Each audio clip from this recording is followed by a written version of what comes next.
Hi, I'm Reverend Paula Skiles with Unity Church of San Marcos, and welcome to everyone online this morning.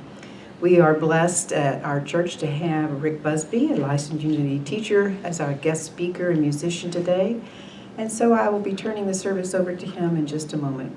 Thank you for being with us, and I pray that this service offers you a wonderful blessing, as I'm certain it probably will. Thank you. And Rick? Thank you, Paula. So good morning, everyone. Good morning. Good morning. Welcome on this beautiful day. I hope everybody's weathering the heat this summer. It's certainly been something. My grass is begging for relief. We did get a little rain last night. Did y'all get any of that rain last night? No, Yes. I heard about it. We heard thunder for a bit. And then we had a little rain pass. I was actually watering the yard at the time. Yeah. And it was like, okay, well now it's over. Didn't last long. So let's open in meditation this morning. I want to play a bit of a song just to kind of set the stage for us to move into that space. So if you're at home viewing this at a later time, I just invite you to kind of put everything aside and bring yourself into the right here, right now moment for you. And for all of us gathered here together, let's just all collectively take a couple, 3 deep centering breaths and bring our attention into this room, into this space of connection, community, communion. With each breath, just feel yourself just setting yourself deeper and deeper, more grounded into this moment. As we center ourselves in this moment, we also center ourselves in the awareness. There is only one power, one presence active in our lives and in the universe. And we call that power and presence God. And we express that this power, this presence is good. It is a good power, a good presence in our lives, helping us to lead meaningful lives in alignment with spiritual truth. And so we turn our attention, and more importantly, our intention, into connecting with this power, with this presence in our awareness. We know that we are connected whether we are aware or not, but the power is when we move our awareness into alignment with that truth. That is the purpose of our time in the silence, the purpose of our time in prayer and communion with the divine. And so we willingly move ourselves into this space.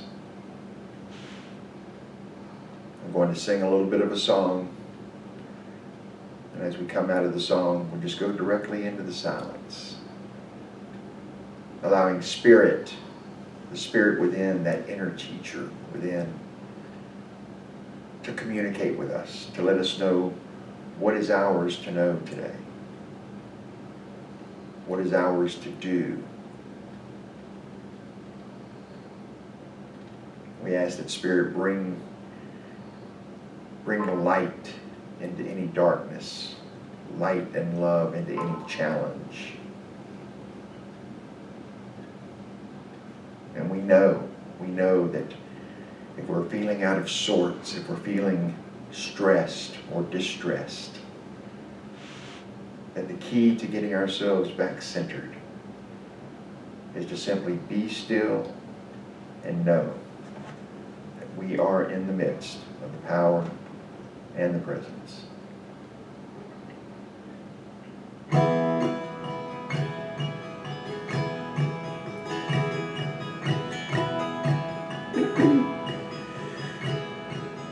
Be still and know that I am the breath. The breath is the life. The Life is the power. The power is love. The love of the one within. Be still and know. One method, one teacher. Be still and know. Here in the silence, where you are to grow, there's no need to do. There's no place to go. One method, one teacher. Be still and know. One method, one teacher. Be still and know.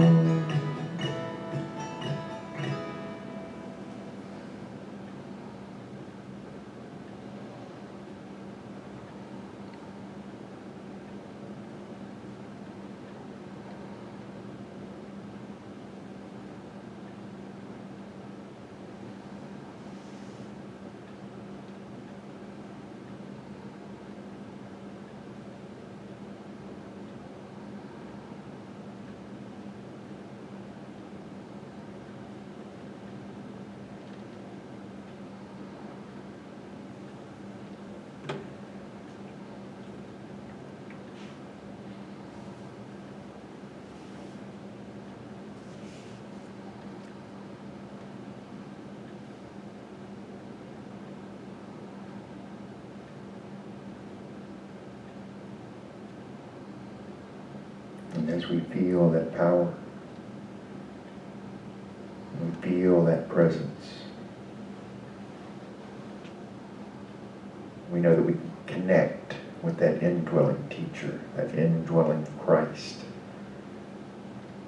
Our contact point with all divine intelligence, knowledge, wisdom, experience, and power. Anytime we feel challenged, that we can go within, go into that silent space, bring our challenges, bring our distresses, bring our visions of hope for the future, for our creative expression. Bring it all into that space. In that space, we know that there is no asking required, that the divine, that inner teacher, God, knows everything that needs to be known about us. That space in the silence is for us to come to a greater awareness of what our own needs are, what our own hopes, aspirations, dreams, and visions are. Spirit clarifies that for us in the silence. Calls into action our creative faculties, our power of love, our power of judgment, discernment, wisdom, intelligence, understanding. All of these and more are available to us. And so we take that time in the silence to connect and allow Spirit to communicate to us what is in our highest interest today, right now, right here. What can I release today? What can I heal today that will clarify my purpose, my vision, my knowledge of my true identity as a child of God? We allow the power and the presence to remove all obstacles to that awareness, to that clarity that you are a divine child of God, endowed with unlimited creative ability, filled with an eternal and infinite capacity to love. for these gifts, for that power, for that presence, for our being created in the image and likeness of that power and presence. We are ever, ever so grateful. And so we say thank you, thank you, thank you, Spirit. And we pray in the name and the nature of the indwelling Christ. So it is, so we allow it to be. Amen. So I think I'm going to save the other song until after the talk and just kind of move into the talk right now. Introduce that piece you just sung. The song that I was saying, that's a song that I wrote. That's a song called One Method, One Teacher, that meditation song. It's actually twice as long. There's a whole other verse and chorus that goes along with it. But I wrote that in and around the same time that I wrote the other song that I'm going to sing it for you all here in just a little bit.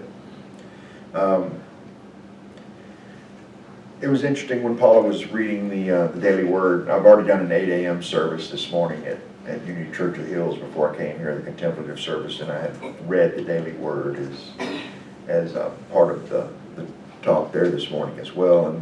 And I love that word renewal. One of my favorite scriptures is, "Be ye transformed by the renewing of your mind."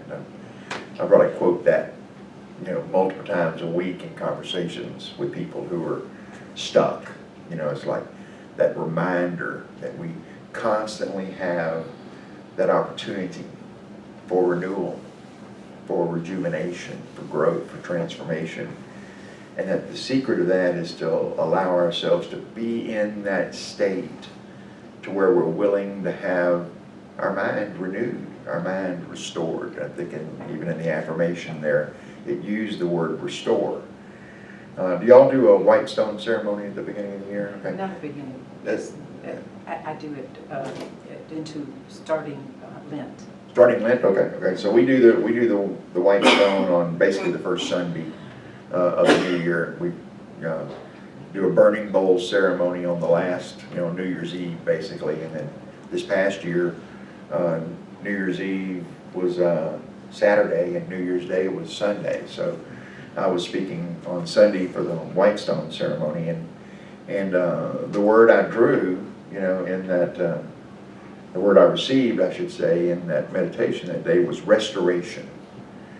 And at the time, as I'm delivering the talk that day, I'm thinking in terms of my community over there at Unity Church of the Hills, because we had been in quite a period of turbulence and transition. And the day before, we had just, was the previous minister's very last service was on the burning bowl, and then I was giving the service on New Year's Day, and then we entered into this period of, which will probably effectively wind up being 18 months or more before we decide on a new minister. We're taking time to properly grieve the changes that we've been through in the past several years, COVID being just part of it, right? The ways that reshaped how we go about our business. And also, like, just looking at the restoration that was necessary in the community. So when I had that intention and when I was speaking on New Year's Day, that idea of restoration was really all around the work that was ahead of us to restore the community. And then you recall, like in February, we had the ice storm. I don't know how bad it was here for y'all, but it was pretty tough on us there. Well, during that week, and I might have mentioned this earlier in the year as well, my coming out of that week, at the end of the week, once the freeze was over, my stepbrother passed away, just, unexpectedly. And he had gotten pneumonia and it turned sepsis. They were out there in Dripping Springs and without electricity for 3 days, and by the time they got into a hospital, he was already sepsis and he was gone, right? And that was just another in a string of losses that I had experienced in my family, going back, all the way to my brother Ron in 2012, and then lost my mother just before COVID, lost my baby sister before I lost my mother, and then Lloyd in February, and then I've had a couple of friends since then, both pass away as a result of drug overdoses. One of them, a very dear friend at Unity Church of the Hills over there that we just lost this past week. And so it's like all of this loss and change and the tumult that comes with that. And it kind of ushered in sort of for lack of a better way of saying it, a dark night of the soul experience. And one of the things I realized for myself was that I had just been on go button, just go, go, go. Service, I was serving through Unity, serving through the Austin Songwriters Group, just busy, busy, busy. My brother passes away. You deal with that intellectually, he's passed. You do all the services and you just keep going. Or at least I did, I just kept going. And I realized in the wake of my brother Lloyd's passing in February after the ice storm that I had been running like that for years, that I had never really just stopped and looked directly at the grief. That I had compartmentalized it in sort of an intellectual, rational way. Okay, my mom's passed. Well, she's 82. We all got to go sometimes. Just kind of find a logical solution to it. And I didn't allow for the fact that she passed away in my passenger seat while I'm driving her from Houston to Austin. And it was just a fact. It was like it happened. We dealt with it. Got to the hospital, and I didn't really pause to grieve or to go wow like what before we knew it we're in COVID and in COVID lockdown and church changed, everything changed and there's been constant change going on. So the passing of family members is just one invitation to the grief cycle, right? There's other things, the way the church community was reshaped, the transition that's going on there, the transitions that I'm experiencing professionally and creatively. I turned 65 in May, and so that was kind of a defining line for me. Is like, okay, what do you want your life to look like after 65? So there's a life before 65 and a life after 65. So I was making some changes, and one of those changes, that I'm making is creating my life in such a way that from here forward, I'm going to be focusing increasingly on being just a full-time writer, for the rest of my life. That's an unexpressed desire on my part. I've done songwriting, I've done writing all my life. I'm ghostwriting a book for the Sabine River Authority right now. But I'd never attended to my creative writing in the same way that I've tended to service the Unity or service the Austin Songwriters Group or any number of other things. And so there's all these things swirling around. So what I began to understand as the spring came around is that the restoration that I drew on my Whitestone service, it wasn't necessarily or certainly exclusively about the restoration of my spiritual community. That it was a restoration for me personally. And it was that recognition, the passing of my brother Lloyd in February was like, first of all, it was unexpected, right? It was wholly unexpected. You weren't thinking about that. And then it reminded me of how long I had been going without actually just pausing and dealing with the grief. And quite frankly, I don't know what that's even supposed to look like. If you know anything about grief, or you maybe read Elizabeth Kubler-Ross's stuff or anything about grief, it's not a linear process.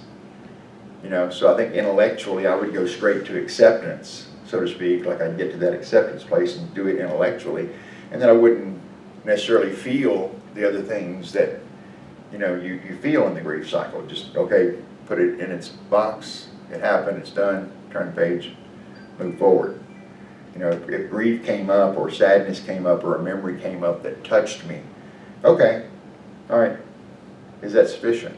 Is that sufficient? Have I grieved enough to where I've gotten to the other side of it, and that I'm experiencing not just an intellectual acceptance, but a holistic acceptance of it? It's a different kind of thing. And so, as I've been going through this and becoming increasingly aware that, well, wow, this is for me. This isn't necessarily about the restoration of the Unity Church of the Hills community over there and the work that I need to, I got to take some time to deal with some things that I haven't personally dealt with. And it's kind of a dark night of the soul, kind of experience in a certain way. I'm not suffering it, I'm not suffering through the dark night of the soul, but a recognition of, wow, okay, bring it on. You know, help me to understand the purpose of it. Help me to understand what I need to do. And I think ultimately the only thing that I need to do, or that we need to do when we're confronted with this, is just simply be willing.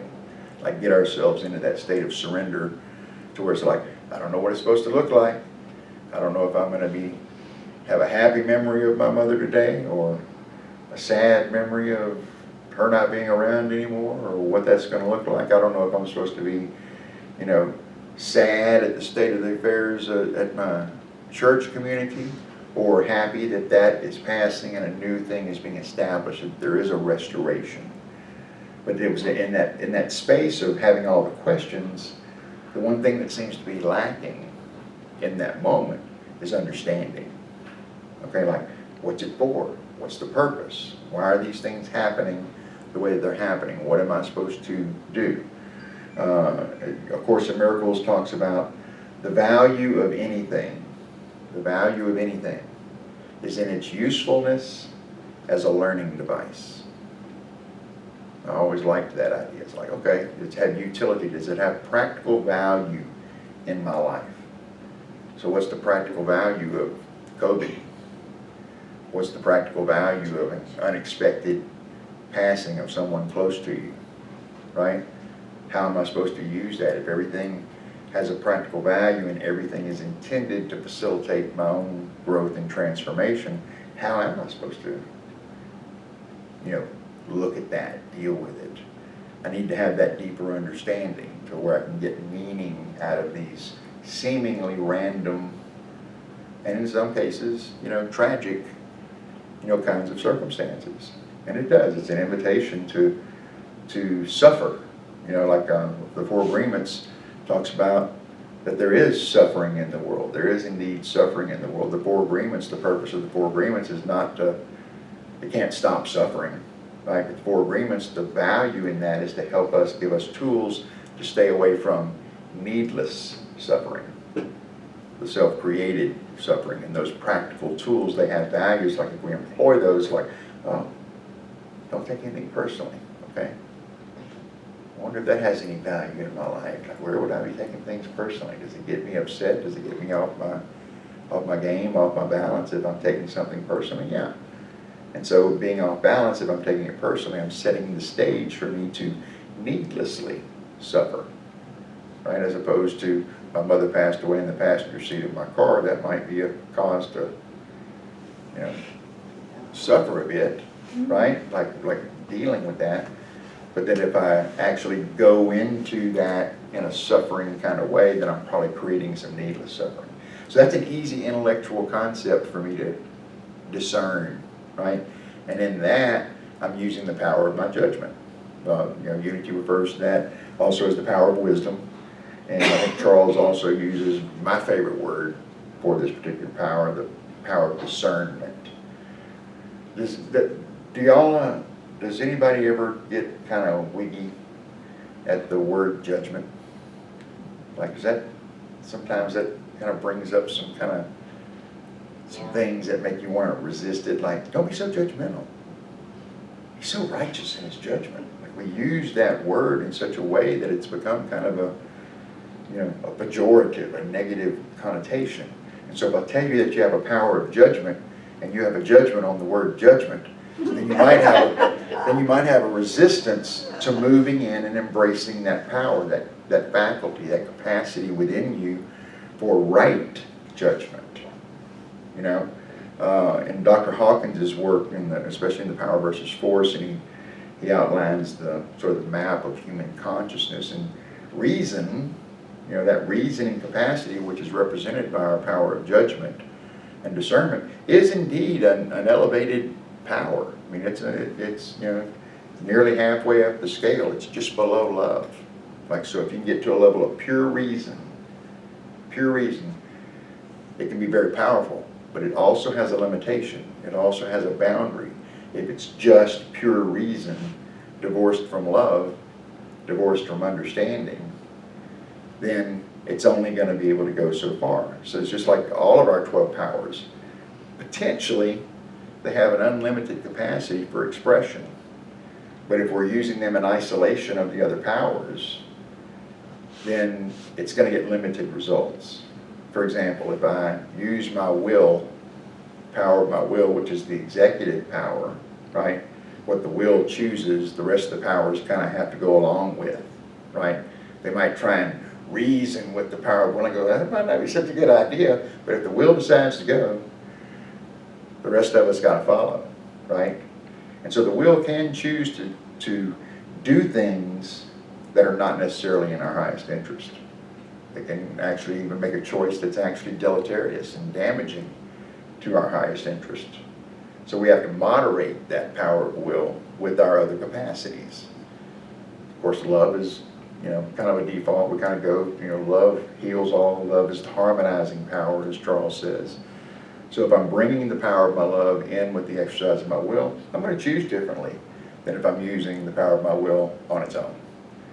And it's the same thing with the power of judgment. If we're using that power of judgment divorced from our capacity for love, then we're liable to get ourselves into negative kinds of judgments, right? Divorced from love, right? There's a second power that we have that's very, very closely aligned with judgment. So in fact, so closely aligned with judgment that oftentimes they get mixed up together. And you got to stop and kind of tease out the subtle differences between these two powers to see that, one, they are separate and distinct powers with separate and distinct functions, right? But just like the power of judgment, this other power is not intended to be used on its own as well. It's intended to be used in combination with our other faculties. And that power is the power of understanding. Okay, now the power of understanding is the power of the month, for the month of July. It is one of our 12 powers. It's represented by the Apostle Thomas. That's who Charles designates as being the apostle that's associated with the power of understanding. You'll recall that Thomas was one of the 12, actually 11, because by the time that all happened, Judas was already out of the picture, but he was one of the original apostles, and he didn't see Jesus right away. And the other apostles were telling Thomas, hey, Jesus is back, he's resurrected. Thomas didn't believe it. He wouldn't believe it until he saw it with his own eyes. He insisted upon seeing it. So then later, of course, Jesus appears to Thomas, and Thomas is able to see it. You recall Thomas puts his hand inside of Jesus' womb. But he had to understand it for himself, to bring it to that deeper level of understanding, as opposed to, picking up on the gossip that's going around, about this and just accepting it. He needed to understand it and to verify it for himself. And so we get that, y'all heard that word doubting Thomas. That's where that kind of originates from, is he doubted that Jesus had been resurrected, had to verify it for himself, had to understand it at that deeper level.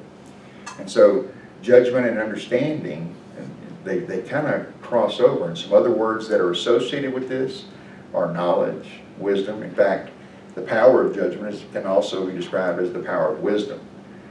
I don't personally call it the power of wisdom, because I think wisdom is a separate thing, and I'll tease that out in just a moment about how I see it. But because of the negative connotations that the word judgment has, I prefer the word discernment.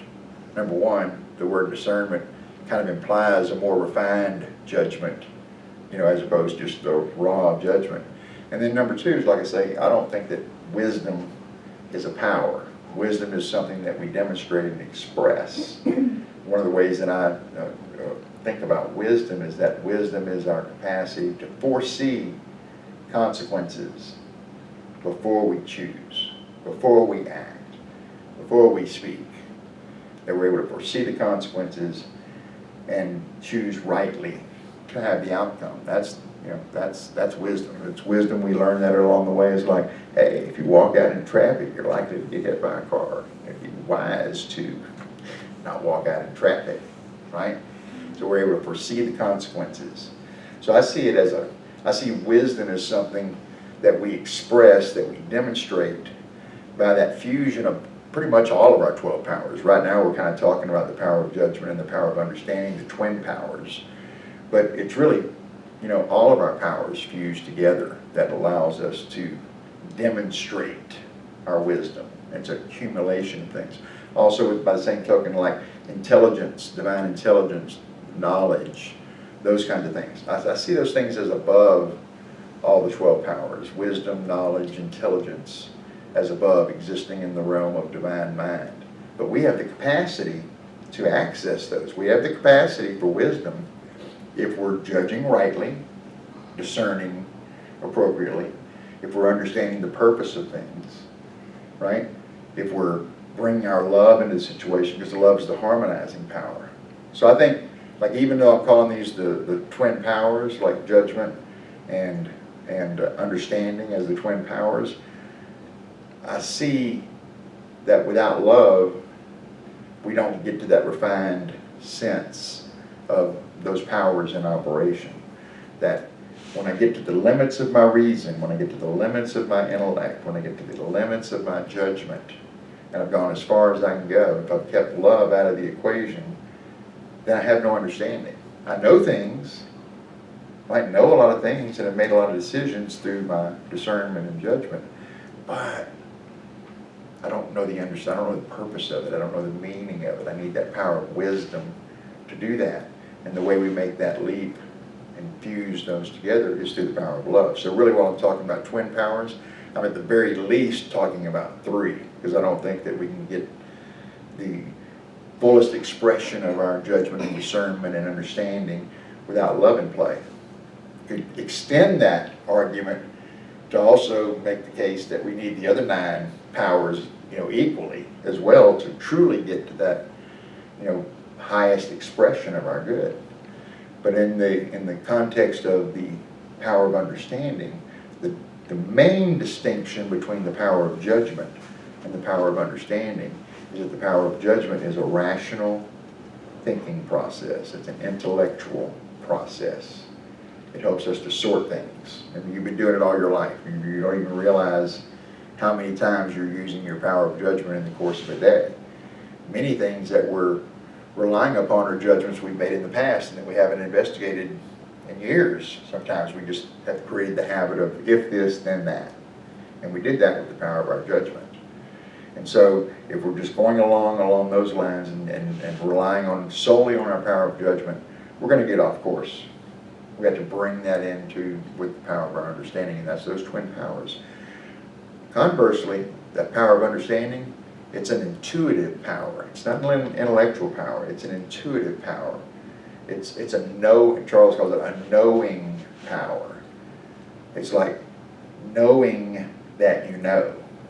Like my wisdom and discernment can help me to know not to walk out in traffic, but my power of understanding knows that I know that it's not wise.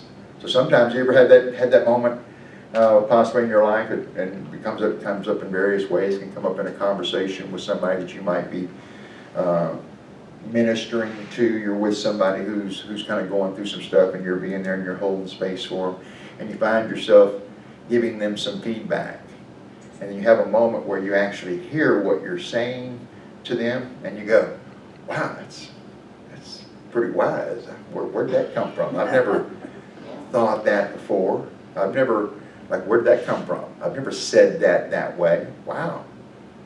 That's when it's coming from that intuitive part of you. That's when it's coming from that faculty of understanding that's tapped into that realm of divine intelligence, wisdom, knowledge, and everything. And we just kind of go there.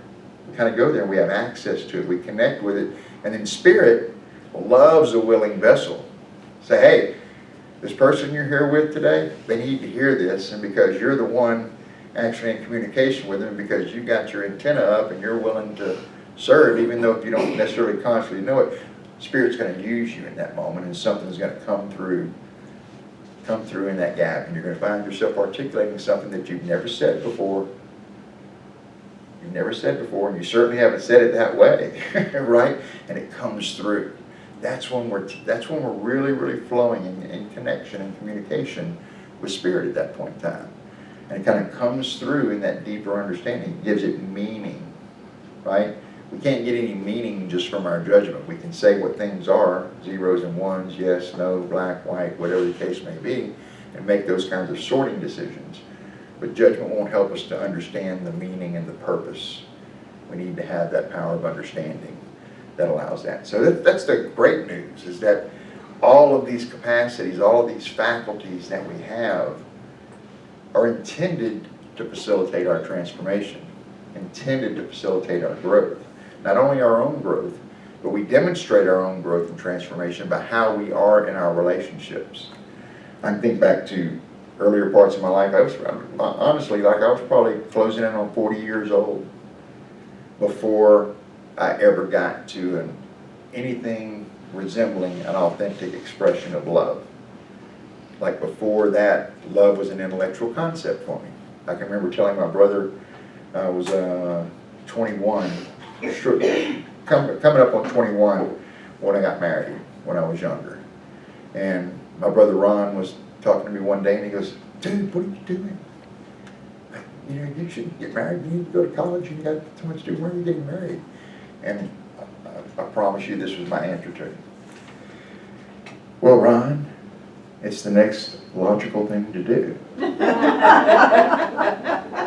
That legitimately was my answer. I was at 20, 21 years old, like love was just an intellectual concept to me. It was like, it's the next square.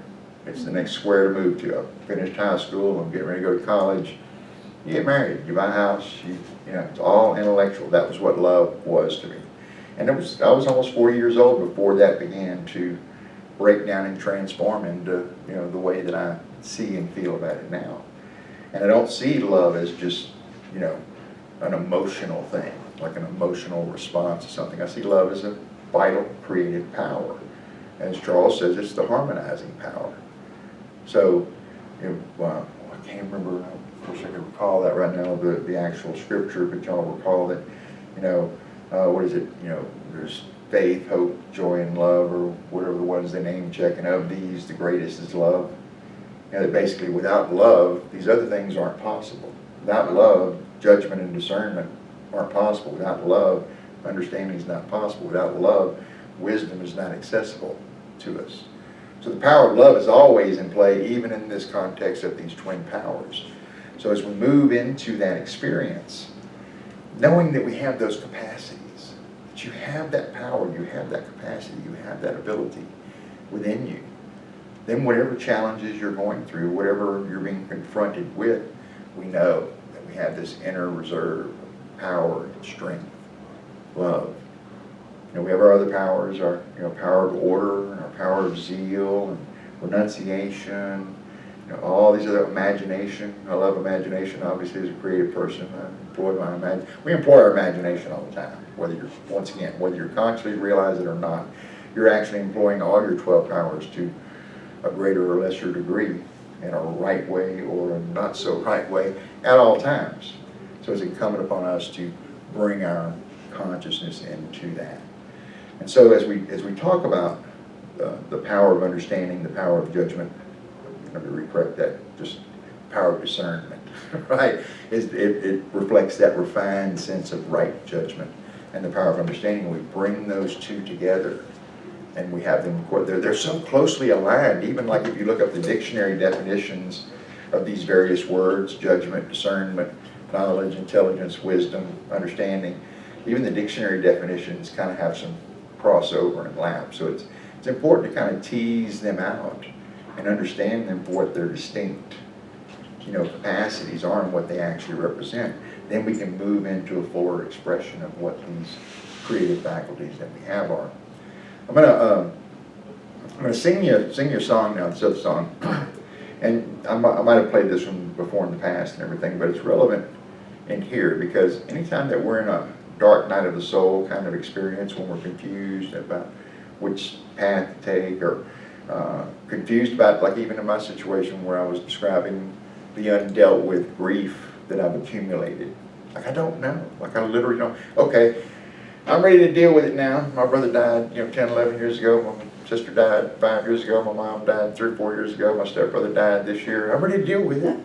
Like, what do? I have no idea what to do. I have no idea where to start. I can read a book on grief or whatever the case may be. I don't feel angry. Well, they say that's one of the stages that you're going to feel angry. Well, I don't feel angry. So, do I have to feel anger? Do I have to? Is that, well, if I have to feel it, then when's that going to happen? When am I going to have time for that? And then I'm bargaining and compromising, all those different stages of grief, and it's very gnarly. It's not a linear process, right? And so what we need in those moments of confusion is illumination. What we need is light. Let there be light into the situation so that I can see more clearly. Right? Help me to see more clearly, and then I might be able to discern using the power of my judgment. Discern what is the right and appropriate step. If I bring light in the situation, then maybe I can understand what was the purpose of my stepbrother just passing away unexpectedly in February after the ice storm? What was the purpose of that? How can we bring meaning to it? My friend John, who passed away at Unity Church of the Hills, he had a tough last couple of years. Much of it probably self-inflicted, okay? And we grieve him. We were grieving him before he passed. But how are we to understand that? How are we to make meaning from that? How are we to, honor him exactly as it was and exactly how it came down? How can we bring value from that experience? Help me to understand. And so the idea behind that, the first step in any of those situations, anytime when you're, confused about which way to go, the first step is let there be light. Let there be light. Bring the light of truth, bring that into this experience, illuminate the experience, and help me to see correctly. And so that's where this song comes from. It was written about the same time as the One Method, One Teacher song a little while ago, but a completely different thing going on here. So.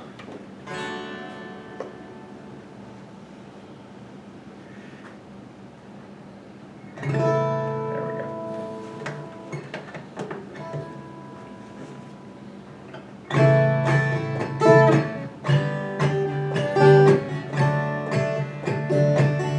When the dark night feels like it goes on forever,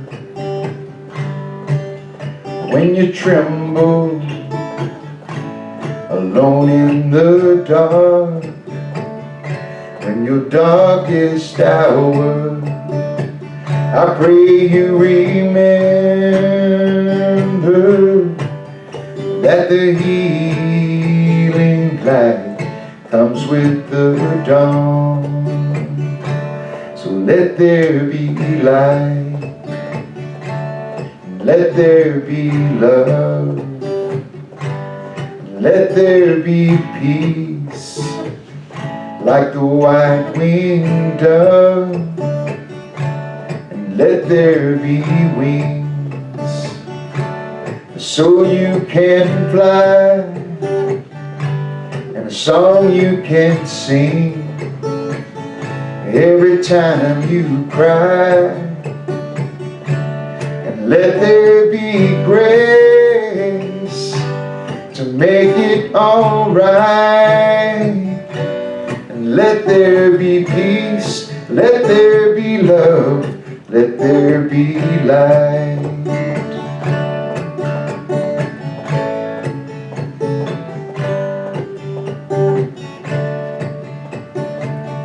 When it's hard to see, and there are no answers, when you stumble and feeling so blind, and the end is in doubt, and you feel like surrender, may the guiding light dawn in your mind, and let there be light, and let there be love, and let there be peace, like the white-winged dove, and let there be wings, so you can fly, and a song you can sing every time you cry. And let there be grace to make it alright. And let there be peace, let there be love, let there be light. Oh, let there be light, and let there be love, and let there be peace below and above, and let there be dreams to carry you on, and let there be roads that'll lead you home, and let there be dawn to follow the night, and let there be peace, let there be love, let there be light. Oh, let there be peace, let there be love, let there be light. Oh, let there be peace, let there be love, let there be light.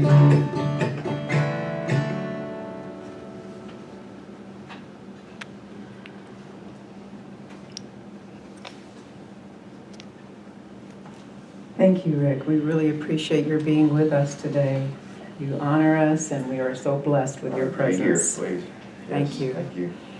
And for those of you online, we pray that this service offers you something you are able to feel the blessings of it as well. And we are grateful for any support that you feel guided to lead with us. Thank you. God bless you.